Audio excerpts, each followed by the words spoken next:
Hi students, इस video में हम लोग like terms, unlike terms, monomial, binomial, trinomial and quadrinomial को डिटेल में समझेंगे एग्जाम्पल के साथ। सबसे पहले आते हैं लाइक टर्म्स पर। मान लीजिए हमने चार टर्म लिखा, x, y, x square and 2x। ठीक है, अब हम लोगों से पूछ दिया गया कि इसमें लाइक टर्म्स क्या क्या है, आप बताइए। तो लाइक टर्म्स के लिए कंडीशन क्या क्या होगा? तो पहला कंडीशन ये होगा कि जो टर्म्स लाइक होंगे उनमें सेम वेरिएबल होगा, और दूसरा कंडीशन ये होगा कि same power of variable, same power of variable, variable भी सेम होगा और वेरिएबल का पावर भी सेम होना चाहिए। अब जरा यहां पे चेक करेंगे, यहां वेरिएबल क्या है? एक्स है, यहां वेरिएबल क्या है? वाई है। तो ये तो हमारा पहला कंडीशन में ही कट गया, ये जो है एक्स का लाइक टर्म नहीं होगा।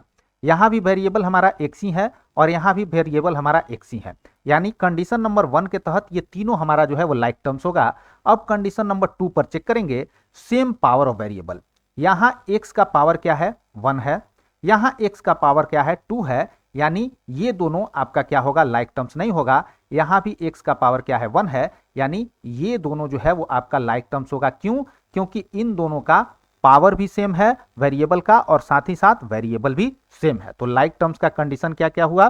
पहला कंडीशन हो गया सेम वेरिएबल होना चाहिए, और दूसरा कंडीशन क्या हो गया?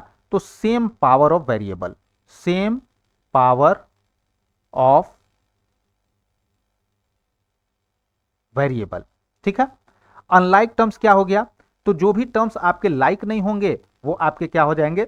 अनलाइक हो जाएंगे, यानी उल्टा इसका हो जाएगा, टर्म्स हैविंग डिफरेंट वेरिएबल और having different power of same variable.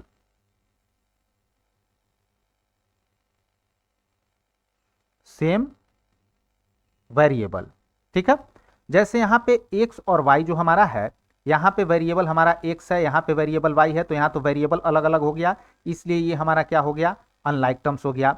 लेकिन यहां पे हमारा x है और एक्स स्क्वायर है, दोनों में हमारा वेरिएबल x ही है, लेकिन यहां x का पावर 1 है और यहां x का पावर 2 है, वेरिएबल का पावर अलग अलग है, इसलिए ये हमारा क्या हो गया? अनलाइक टर्म्स हो गया।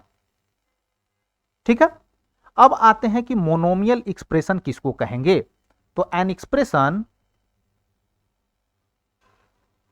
Having only one term, only one term, एक ऐसा एक्सप्रेशन जिसमें क्या हो? सिर्फ एक ही टर्म हो। वो टर्म आपका वेरिएबल भी हो सकता है, एज फॉर एग्जांपल हमने x लिख दिया, y लिख दिया, z लिख दिया, या फिर वो टर्म आपका जो है वो एक कांस्टेंट भी हो सकता है। यदि आपने 5 लिख दिया तो ये भी आपका क्या है? एक मोनोमियल एक्सप्रेशन ही है। क्यों?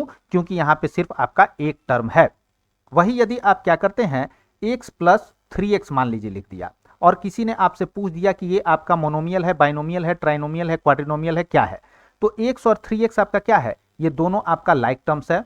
ठीक है, तो ये दोनों आपस में ऐड होकर क्या हो जाएगा? 4x। तो ये भी आपका क्या है? देखने में लग रहा है कि ये जो है वो बाइनोमियल है, लेकिन ये बाइनोमियल नहीं है, ये क्या है? ये मोनोमियल ही है। क्यों? क्योंकि दोनों आपका ये लाइक टर्म है, लाइक टर्म होने के कारण ये आपस में ऐड होकर क्या हो जाएगा? 4x। और जब 4x को आप देखिएगा तो आपको पता चल जाएगा कि ये हमारा क्या है? मोनोमियल है, न कि बाइनोमियल। अब आते हैं बाइनोमियल में। बाइनोमियल क्या होता है? तो an expression having two unlike terms, two unlike terms। अब यहां पे मैंने अनलाइक टर्म क्यों लिखा है वो यहां से ही आप समझ सकते हैं। जैसे x और 3x था, तो टर्म की बात कीजिएगा तो देखने में तो लग रहा है कि ये क्या है? हमारा दो टर्म है, लेकिन चूंकि ये आपका लाइक टर्म है तो इन दोनों को ऐड करने पे हमारा क्या हो गया? एक टर्म हो गया, यानी ये हमारा क्या हो गया? बाइनोमियल ना होकर मोनोमियल हो गया। तो जब हमारा दो अनलाइक टर्म होगा किसी एक्सप्रेशन में, तो ही हमारा वो क्या होगा? बाइनोमियल होगा। एज फॉर एग्जाम्पल मान लीजिए हमने लिख दिया x प्लस वाई, हमने लिख दिया x प्लस 5। इसमें क्या है? ये आपका अलग अलग वेरिएबल है, ये आपका वेरिएबल है, ये कांस्टेंट है, दो दो टर्म है, तो ये हमारा क्या हो गया? बाइनोमियल हो गया। यही यदि लिख दिया जाए x plus Y plus 5x, तो क्या ये हमारा जो है वो बाइनोमियल होगा या ट्राइनोमियल होगा? तो ये हमारा बाइनोमियल होगा। क्यों? क्योंकि यहाँ पे x और 5x हमारा क्या है, लाइक टर्म्स है, ये दोनों आपस में ऐड होके 6x हो जाएंगे और प्लस y, फाइनली हमारा क्या बचा, 2 टर्म बचा, तो ये हमारा बाइनोमियल एक्सप्रेशन होगा। ठीक है, तो हम लोग चेक कर लेंगे कोई भी एक्सप्रेशन दिया रहेगा तो कि क्या इस एक्सप्रेशन में कोई लाइक टर्म है या नहीं है। यदि लाइक टर्म होगा तो सबसे पहले हम लोग ये डिक्लेयर करने से पहले कि ये मोनोमियल है, बाइनोमियल है या ट्राइनोमियल है, लाइक टर्म्स को सॉल्व कर लेंगे और उसके बाद ये डिक्लेयर करेंगे कि जो एक्सप्रेशन हम लोगों को दिया हुआ है वो मोनोमियल है कि बाइनोमियल है कि ट्राइनोमियल है कि क्वाड्रिनोमियल है। ठीक है, अब आते हैं हम लोग कहां, अब आते हैं हम लोग ट्राइनोमियल पर। इसमें क्या होगा, an expression having 3 unlike terms. ठीक है, एज फॉर एग्जाम्पल मान लीजिए x plus Y plus Z दे दिया गया, 3 अनलाइक टर्म्स है, ये हमारा क्या हो गया, ट्राइनोमियल हो गया। x plus Y plus 5z दे दिया गया प्लस 6z दे दिया गया, इसमें हमारा क्या है, ये और ये टर्म जो है वो आपका लाइक टर्म्स है, तो फाइनली ये क्या फॉर्म ले लेगा, x plus Y plus 6 plus 5 11z, यानी ये हमारा क्या है, ट्राइनोमियल है न कि क्वाड्रिनोमियल है। उसी तरह यदि हम x प्लस वाई प्लस 5 भी लिखें तो ये भी हमारा क्या है, एक ट्राइनोमियल एक्सप्रेशन ही है, 1 2 3 टर्म है इसमें इसलिए। ठीक है, क्वाड्रिनोमियल में क्या होगा, तो एन एक्सप्रेशन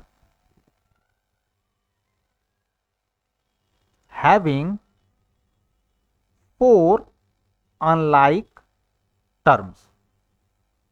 ठीक है, जैसे हमने लिखा x plus Y plus z plus 5, इसमें कितने टर्म्स हैं, 4 अनलाइक टर्म्स हैं, तो ये हमारा क्या हो जाएगा, ये हमारा क्वाड्रिनोमियल हो जाएगा। ठीक है, अब यहां पे एक बात मैं आपको बता दूं कि ये जो मोनोमियल है, बाइनोमियल है, ट्राइनोमियल है और क्वाड्रिनोमियल है, इन सब को हम लोग क्या कर देते हैं, तो नॉर्मली पॉलिनोमियल बोल देते हैं। क्या बोल देते हैं, नॉर्मली पॉलिनोमियल बोल देते हैं। ठीक है, तो ये हो गया हमारा आज का वीडियो। यदि पसंद आए तो लाइक शेयर सब्सक्राइब जरूर करें। Thanks for watching students, bye, have a nice day.